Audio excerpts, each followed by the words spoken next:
Hello and welcome. This is Paul Sandhu. And as my viewers, those who have been following me for a while, know that one of my passions is the subject of the history of creation. And lately I began a project where I want to update. Although I've done literally like dozens of videos on this topic, I want to update and to add some more information to the previously recorded information that I have presented in my Bible history video series. Okay, so in order to do that, I first of all wanted to make a proper introduction to the 4 ages of creation.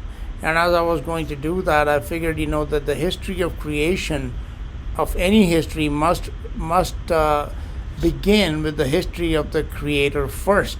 Okay, so today I just want to talk a little bit about God, because one of the questions that people ask is, where did God come from? And because that's if we understand that God is the Creator and He has created everything, like who is this God? Okay, so this is something that I want to present here, as to which is more to do with God than His creation. Okay, so in order for anything to be created, there has to be a creator who must exist outside of the boundaries of his creation. The Bible documents this assertion in scriptures such as John, the Gospel of John, in chapter 1 from verses 1 to 3, that God predates time, space, matter in all other created lives and objects. All other created life and objects. I know there are many people that are interested in history who may not necessarily know much about the Bible, and therefore I want to explain to them that when I say something like in John, the book of John, or the Gospel of John, chapter 1, verses 1 to 3, this is what that means. Okay, the Bible is divided into books. They're called books, so they all have a different name.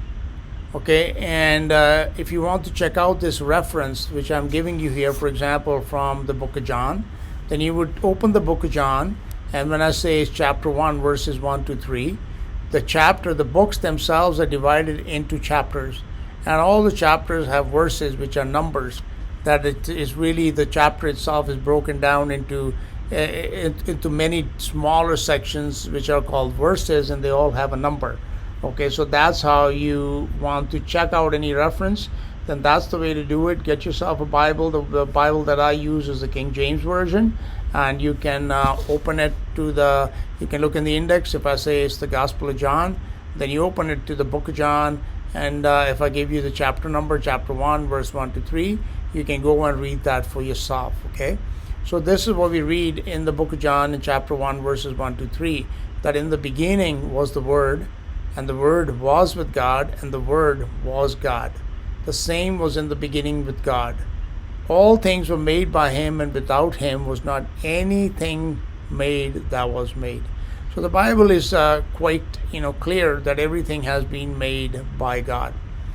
Okay, the reference to a beginning in this verse, and also in the book of Genesis, in chapter 1, verse 1 in Genesis, it talks about, in the beginning God created the heaven and the earth, and here it tells us in the beginning was the Word. The reference to a beginning in the Bible refers to the beginning of time. Before time began, only God existed, and we can say that time itself is God's first creation.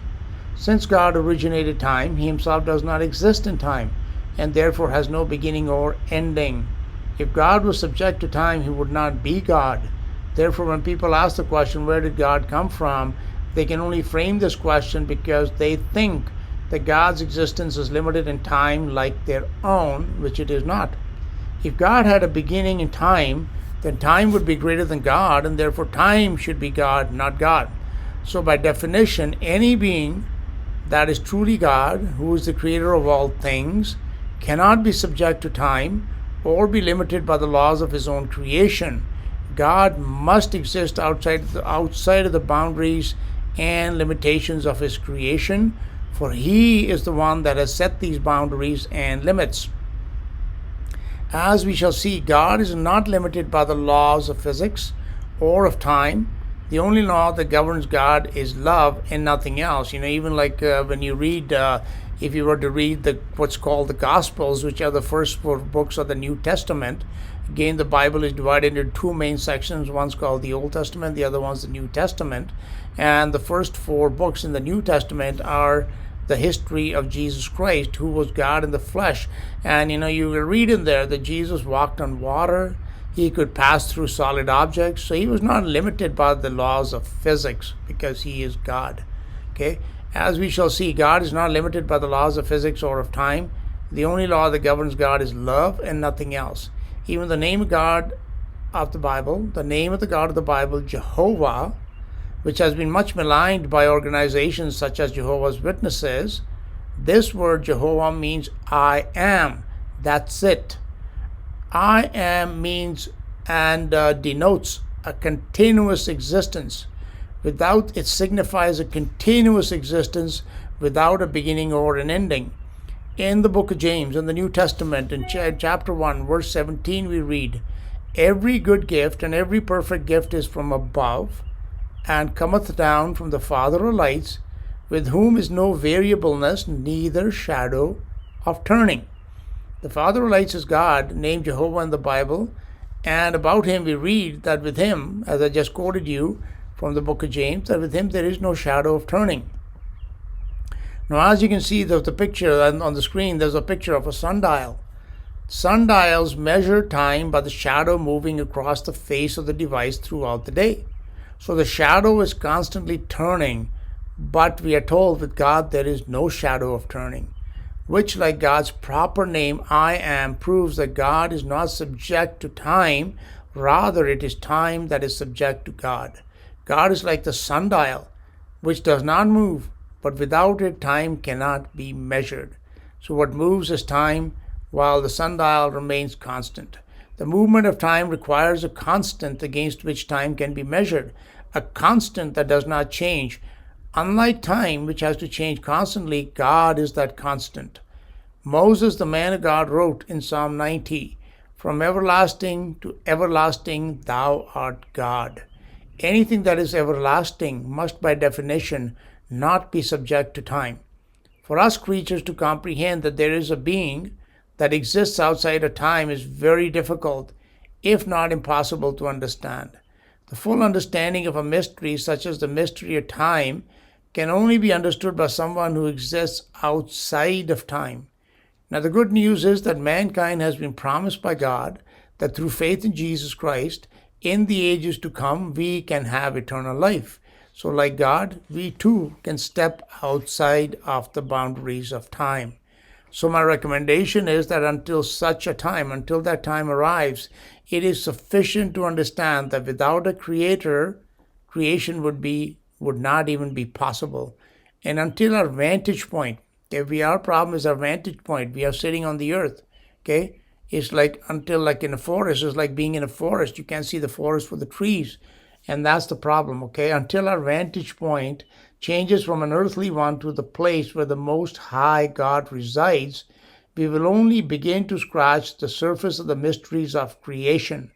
Therefore, it suffices to comprehend that understanding our existence begins by understanding that we have a Creator. This is also evidenced by everything we see in our world, everything that we use for daily life, from houses, clothes, to cars, to computers, to phones, even to the food that we eat or drink. Everything is made or it is grown by someone. Houses, computers, cars don't build themselves. Food doesn't grow and get harvested and packaged all by itself. When you walk into the grocery store and you buy a nice, fresh lettuce, or you buy some milk, or you buy some, frozen burgers or something, all that just didn't, make itself and was there conveniently for our use. No, somebody worked to make that happen, okay? So the most reason and the most logical conclusion that anyone can draw about creation is that there is a creator. After all, in order to build this creation, all that is required, okay? Now, if you wanted to build these heavens and the earth and man and animals and everything else, what is it that would be required, okay? In order to build this creation, all that would be required is sufficient knowledge and sufficient power. You need a source of energy that will be big enough, and you would need to have understanding that would be able to, understand all the complexities of this creation.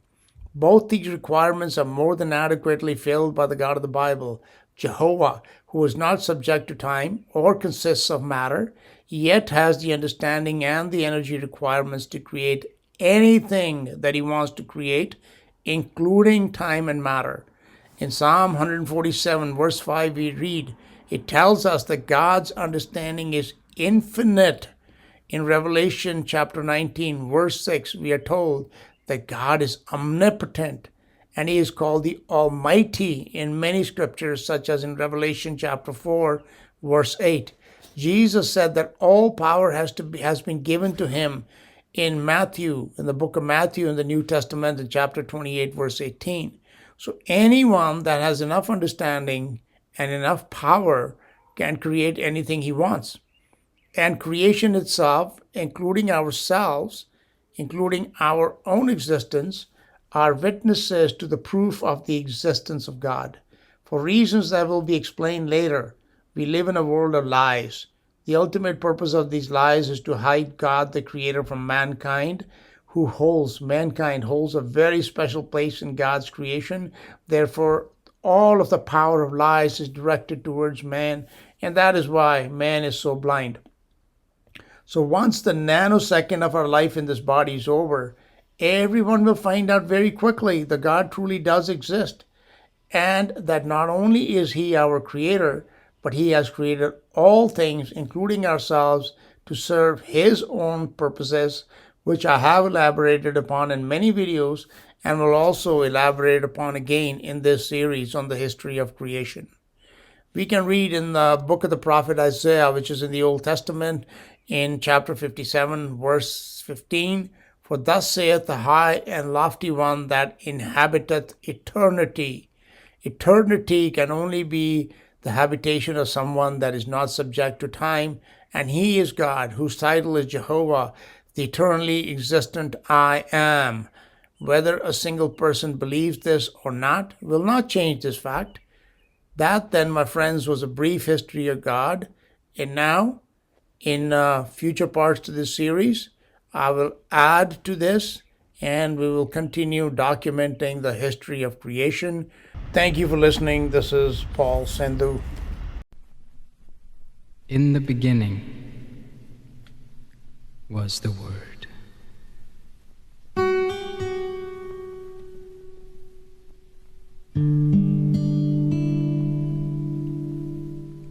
And the Word was with God.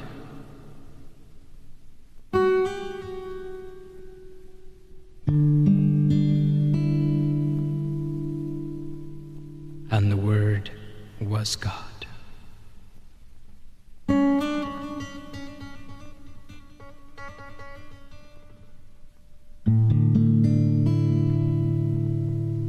The same was in the beginning with God. All things were made by Him. And without Him was not anything made that was made.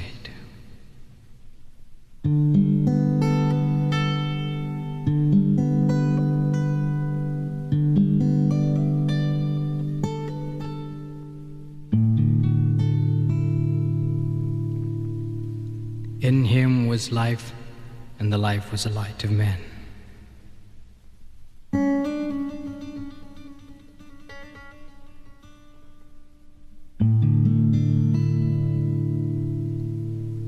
And the light shineth in darkness, and the darkness comprehended it not.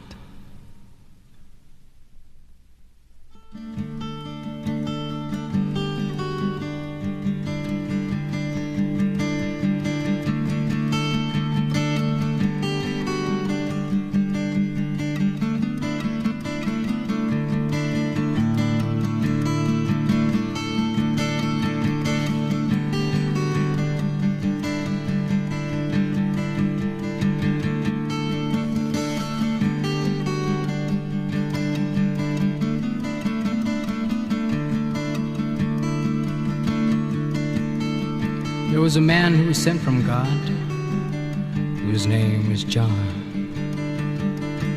The same came as a witness, to bear witness of the light, that all men through him might believe. He was not that light, but was sent to bear witness of that light.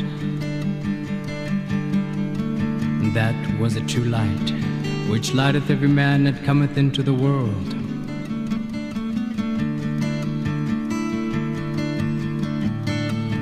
He was in the world, and the world was made by him, and the world knew him not. He came unto his own, but his own received him not. But as many as received him, to them gave he power to become the sons of God, even unto them that believe on his name, which were born out of blood, nor the will of the flesh, nor the will of man, but of God.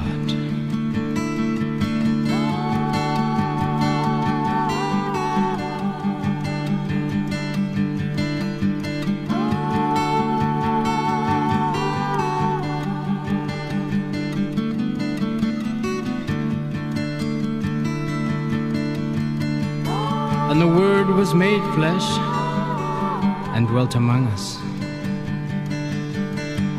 And we beheld his glory, the glory as of the only begotten of the Father, full of grace and truth.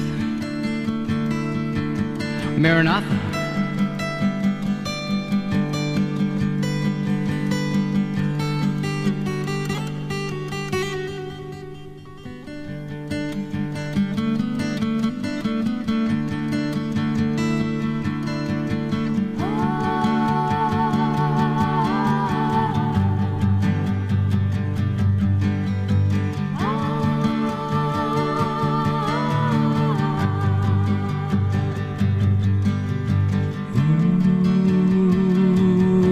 Got a feeling, ooh, sisters, I've got a feeling